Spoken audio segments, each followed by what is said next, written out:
Bismillahirrahmanirrahim. Assalamualaikum warahmatullahi wabarakatuh. Semangat perubahan, salam kedaulatan rakyat.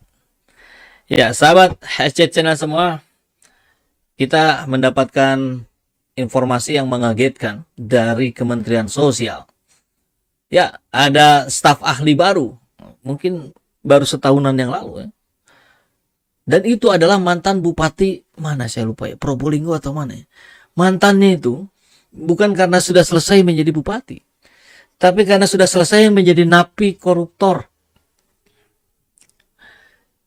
Gimana ceritanya ini?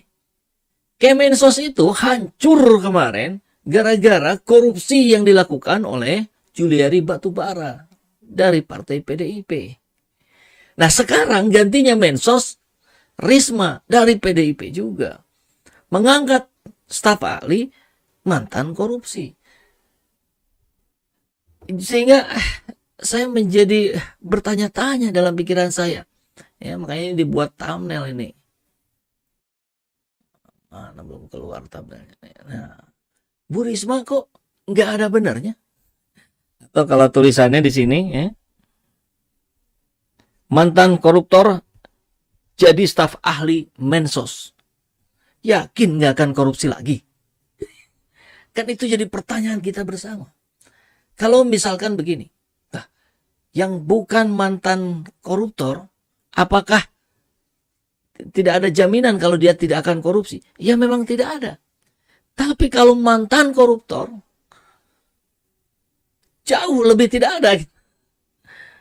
Karena dia ada jejaknya, dia jejak melakukan itu. Dan sudahlah ya, kita tahu bersama ya.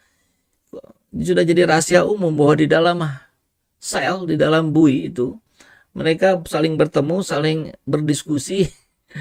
Kalau maling kelas 3, selesai dihukum di penjara, dia keluar menjadi maling kelas kakap.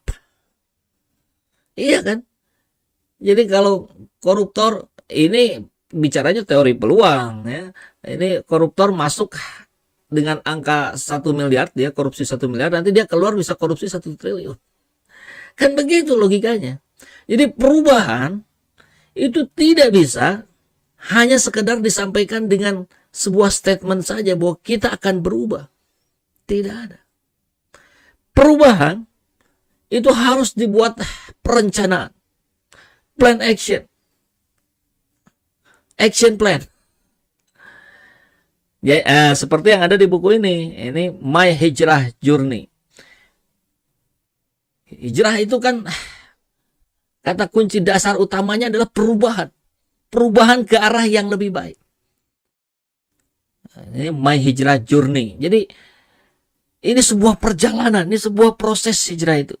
Dan itu harus melewati tahapan-tahapan. Harus melewati sebuah proses-proses di mana itu harus direncanakan.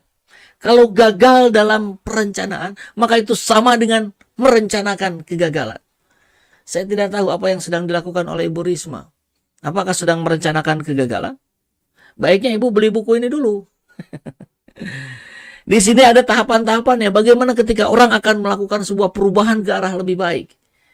Ada contoh-contohnya. Ada form-form isiannya yang bisa Ibu isi. Atau ini bisa diberikan untuk seluruh pegawai Kemenq lagi. Karena Kemenq juga begitu sama ya, pegawai Kemensos. Dan ini dijual, nah, gitu. Sekalian jualan. Siapa ini penulisnya? Ya saya. Sekitar 4-5 tahun yang lalu saya menulis ini, kemudian saya juga menulis ini. Ini bicara tentang tahap-tahap proses perubahan ya, ke arah yang lebih baik. Dalam bahasa Islamnya tentu itu adalah hijrah. Kemudian ini sebuah novel yang isinya juga tentang perubahan. Yang baik untuk yang baik. Nah, ini judulnya Numi, yang baik untuk yang baik. Ini berbicara kisah tentang bagaimana proses perubahan itu dijalani oleh seseorang yang bertekad untuk bertobat. Tobatnya tobat nasuha, bukan tobat sambal. Oke, langsung sajalah kita masuk ke berita. Oh iya, ada yang nanya, ini berapa harganya? Ini harganya 75.000, ini harganya 99.000. Nah, jadi kalau dibundling berapa tuh? Berapa? 150.000 ya.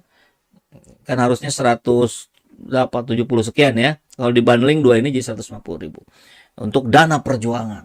Perjuangan menegakkan keadilan dan menentang kezaliman. Insya Allah. Oke, kita masuk pada beritanya. Mantan Bupati Purbalingga diangkat jadi staf Mensos. Ini kabarnya kabar hari ini hari Minggu 12 Maret. Ada yang lupa ya kemarin 11 Maret Super Semar.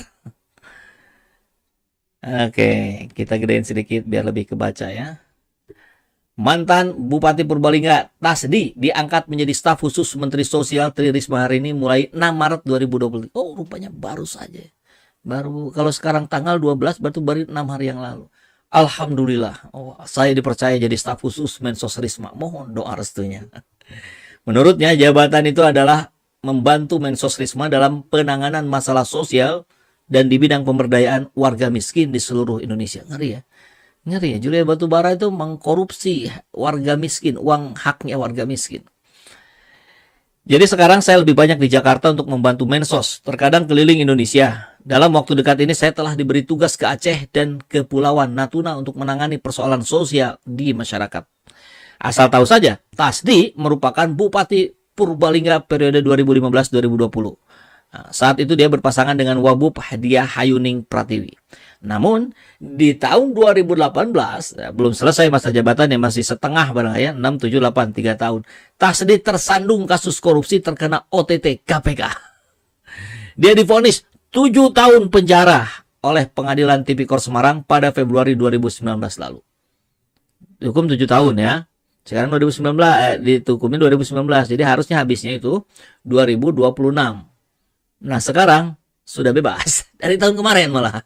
Namun tidak sampai 7 tahun di balik jeruji besi, Tasdi kemudian bebas bersyarat pada Rabu 7 September 2022. Jadi dia hanya menjalani hukuman berapa tahun? 20, 21, 22, 3 tahun. Dari 7 tahun dipangkas jadi 3 tahun saja. Dia keluar uang berapa ya? Luar biasa ya. Ya sekarang bagaimana orang, para koruptor mau bertobat, mau berubah ke arah yang lebih baik seperti yang ada di buku ini. Kalau hukumannya hanya segitu. Hanya 7 tahun. 7 tahun dipangkas pula jadi 3 tahun. Ngeri kali ini. Ya nggak akan jera dong. Hukuman itu harus bikin jera.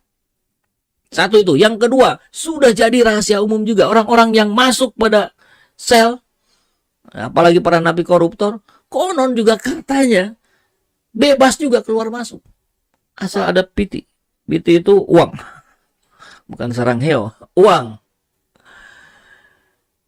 Itu sudah jadi rahasia umum. Makanya banyak yang beli rumah di seputaran Sukamiskin. Katanya begitu. Kemudian sisa uangnya dia masih banyak hasil korupsinya. Dia bisa memainkan peranannya lagi setelah dia keluar dari napi sel korupsi. Ya gimana kita mau berharap Indonesia ini bersih dari korupsi kalau hukumannya pun seperti itu. Ini yang harus mendapatkan perhatian. Oke, mantan Bupati Purbalingga Tasdi bebas bersyarat. Sekarang diangkat jadi staf khusus oleh Mensos Risma Tri Risma hari ini. Gimana coba? Apa yang bisa kita percayai? Apa yang bisa kita yakini bahwa akan ada proses perubahan di Kemensos? Ini makanya pertanyaannya adalah, masa sih Bu Risma ini hanya melakukan kesalahan terus? Tidak ada benarnya? Nggak mungkin. Sebagai manusia, sejelek-jeleknya dia pasti punya kelebihan. Sebagai manusia, sebaik-baiknya orang itu, dia pasti punya kelemahan. Itu mah natural, itu mah sunnatullah, itu mah hal yang biasa. Tapi memang persoalannya, berkali-kali ini Ibu Risma ini memunculkannya hal-hal yang blunder terus. Sehingga wajar kemudian rakyat bertanya gitu. Ini ada benarnya nggak sih Bu Risma? Kemarin nyuci mobil, itu kan benar bagus ya. Mau turun gitu ke bawah nyuci mobil, padahal banyak yang harus diselesaikan mungkin di gedung menterinya. Tapi dia cuci mobil. Tertangkap kamera, plat nomor mobil yang dicucinya nggak bayar pajak, telat bayar pajak. Piye iki? Oke, itu dari Ibu Risma. Kemudian dari temannya Bu Risma juga sama ini. kita juga menjadi terheran-heran bagaimana kita mau memperbaiki diri. Nah, buat sahabat Aja Channel semua yang tertarik untuk membeli buku tentang bagaimana melakukan perubahan dengan cara-cara yang sistematis, ya, yang terukur, teruji, silakan ada di deskripsi, ada Ustadz Acep Darmawan. Nah, nomor kontaknya silakan dikontak untuk memesan 2 buku ini. Baik. Nah, Ganjar Pranowo nih temannya Bu Risma, ya, sesama kader PDIP. Oh, jadi ini dari Bagong ya. Ragil Smart. Marilah kita menghindar dari cara mengukur kualitas keislaman kita dari tulisan di KTP dan dari orang tua kita. Orang tua istri. Maksudnya apa ya? Nanti kita lihat videonya. Apa yang masing-masing kita imani, hayati, dan yang masing-masing kita perjuangkan setiap saat yang kita cintai sepenuhnya. Itu ukurannya. Jadi ini sedang bicara tentang politik identitas ala Ganjar Pranowo. Ya mau bagaimanapun, Ganjar dipilih oleh mayoritas muslim. Kalau nanti jadi nyapres, ya pasti pemilihnya juga mayoritas muslim. Barangkali dia perlu meyakinkan bahwa dia Islamnya beneran Islam. Kita dengar ya, bagaimana upaya meyakinkan Ganjar terhadap rakyat bahwa dia Islam. Saya itu kurang Islam apa? KTP jelas. Istri saya cucu kiai yang jelas NU. Mertua saya P3. Kurang apa coba? Ya, kita ulangi sekali lagi ya. Yang menarik adalah ucapan dia. Saya itu kurang Islam apa? KTP jelas. Istri saya cucu kiai yang jelas NU. Mertua saya P3. Kurang apa coba? Jadi dia meyakinkan keislamannya. Pertama, KTP-nya Islam. Kalau KTP Islam banyak nggak yang ngaku-ngaku Islam tapi bukan Islam juga ya. Yang kedua, istri saya cucu kiai, mertua saya P3. Jadi cara meyakinkan bahwa Ganjar seorang Islam didasarkan pada 3 hal itu. KTP-nya Islam, orang tuanya pejuang, gitu ya, orang tuanya kiai, istrinya cucu kiai, mertuanya P3. Saya kira mau bilang bapaknya Ganjar, bapak saya ini kiai, ternyata bukan. Orang tua istri saya yang kiai, istri saya NU, mertua saya P3. Itu mah keluarga istri dong. Tapi yang pasti ketika kita berbicara tentang klaim, ya, keyakinan bahwa kita Islam, itu bukan dari mulut, tapi dari perilaku, dari sikap, dari akhlak. Innama bu'istu liutamima makarimal akhlak. Sesungguhnya aku diutus untuk memperbaiki akhlak manusia. Jadi yang muslim yang baik itu yang bagaimana? Yang akhlaknya islami. Yang membela kepentingan Islam. Yang menunjukkan perilaku yang islami. Gitu. Bukan dengan klaim seperti ini. Begitu Pak Ganjar ya. Kan kemarin ada ramai juga itu disorot ketika dia lagi di mana ya, lagi umroh gitu, cara rukunya kurang ke bawah, padahal itu bisa jadi belum gitu, sedang proses mau ke bawah baru dipoto. Kemudian apalagi lah macam-macam lah ya. Nah itu menjadi pertanyaan kita sama-sama, walaupun ini ya, kenapa Ganjar mesti meyakinkan bahwa dia Islam? Ya karena pemilih kita mayoritas Islam. Jadi ngaco, salah ketika orang-orang kemudian menimpakan stigma politik identitas kepada Anies Baswedan sambil mereka sendiri juga meyakinkan terus-menerus, mendalilkan keislaman dirinya agar dia mendapatkan dukungan umat Islam. Itu justru mempolitisasi agama. Agama dijadikan bahan, agama dijadikan alat untuk menarik simpati. Itu yang berbahaya, itu yang tidak boleh. Kami ini ingin ya, gitu ya, rakyat maksudnya, yuk bertarung ide saja, bertarung gagasan gitu. Ya, bukan kemudian lantas saling klaim seperti ini.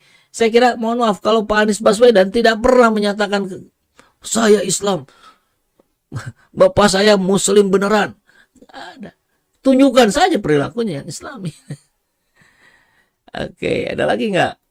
Nah, ini kita bicara akhlak, akhlak itu kan bisa nampak dengan jelas sebagai ketika kita berespon secara cepat, ya, respon cepat, atau apa ya? Ya kita lihat dulu deh ya videonya, ini bisa melihat membuat gambaran untuk kita bagaimana akhlak itu bisa ditunjukkan dengan respon-respon seseorang terhadap persoalan. Ini ada Bupati Semarang, emang ada ya Bupati, bukan wali kota ya? Nah, saya kurang tahu nih. Dari media berita Jawa Tengah, Bapak Bupati Semarang keluhkan banyaknya jalan provinsi Jawa Tengah yang rusak. Kondisi itu bakal mengganggu arus mudik lebaran nanti. Bahkan jalan yang rusak lubangnya ada 1000. Namun Ganjar menganggap Bupati Semarang kebanyakan drama. Kita lihat videonya. Yang pertama Pak Gub, kaitannya dengan jalan Ambarawa Bandungan yang telah kita sampaikan mungkin hampir 1 bulan Pak. Ini rusak parah Pak. Sana mau segera diperbaiki Pak Gub, ada rawa pariwisata dan juga ramai sekali di sana di Bandungan yang turunan ke Ambarawa Pak Gub. Yang kedua juga jalan alternatif, jalan provinsi dari Salatiga beringin ke arah Gerobokan Pak Gub. Apalagi nanti mendekati Lebaran ini lubangnya 1000 lubang Pak.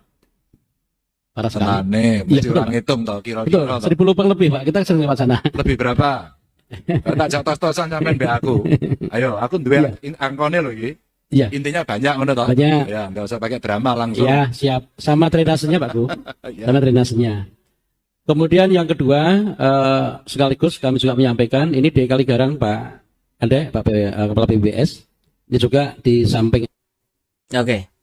Jadi dianggap drama ya. Nyebut angka 1000 dianggap drama. Terus Bupati Semarang bilang, betul Pak, bahkan lebih dari 1000. Lebihnya berapa?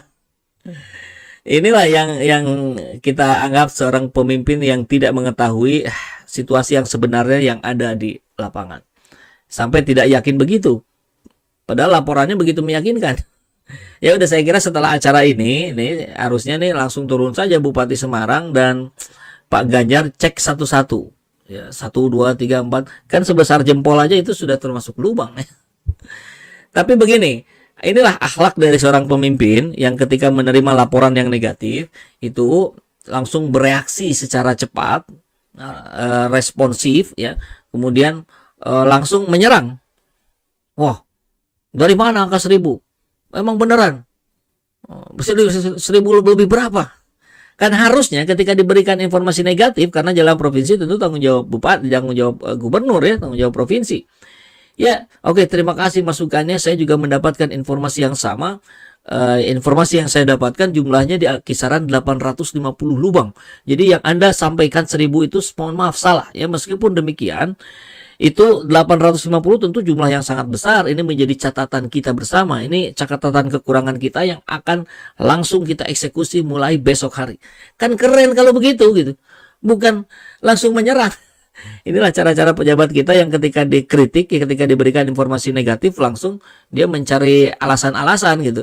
Langsung mencari pembenaran atau malah melimpahkan kesalahan itu kepada pihak lain. Nah inilah repot gitu kalau begini. Apa yang bisa kita harapkan dari pemimpin seperti ini? Ya balik lagi kepada Bu Risma tadi, misalkan kita lihat apa yang dia lakukan sungguh sangat tidak masuk di nalar publik.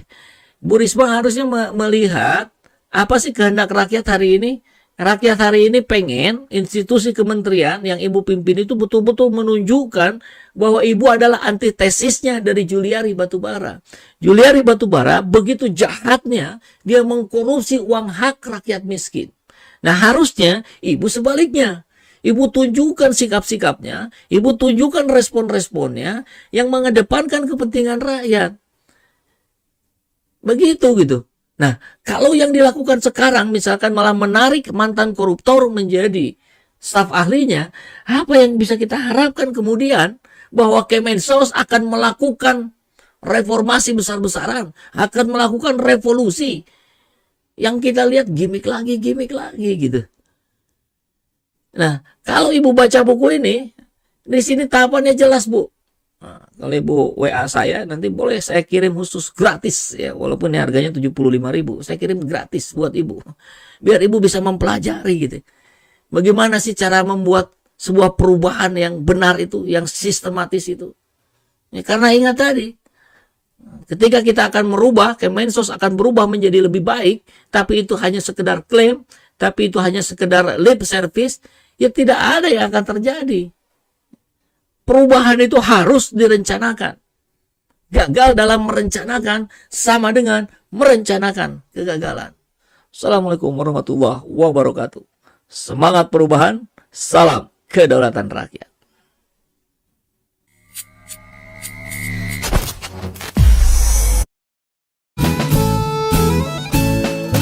Hei penguasa, ini kami rakyat jelata. Engkau ada untuk siapa?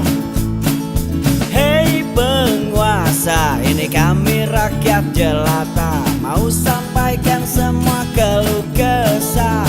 Bekerjalah dengan hati, pakai empati. Jangan banyak intrik, apalagi bikin taktik. Bijaklah dalam membuat peraturan. Jangan sampai bikin aturan yang berat. Sebelah adillah pada kami, kami tak bodoh. Meski memang kami tak pandai, tapi kami berjanji akan tetap mengkritik sesuai isi hati.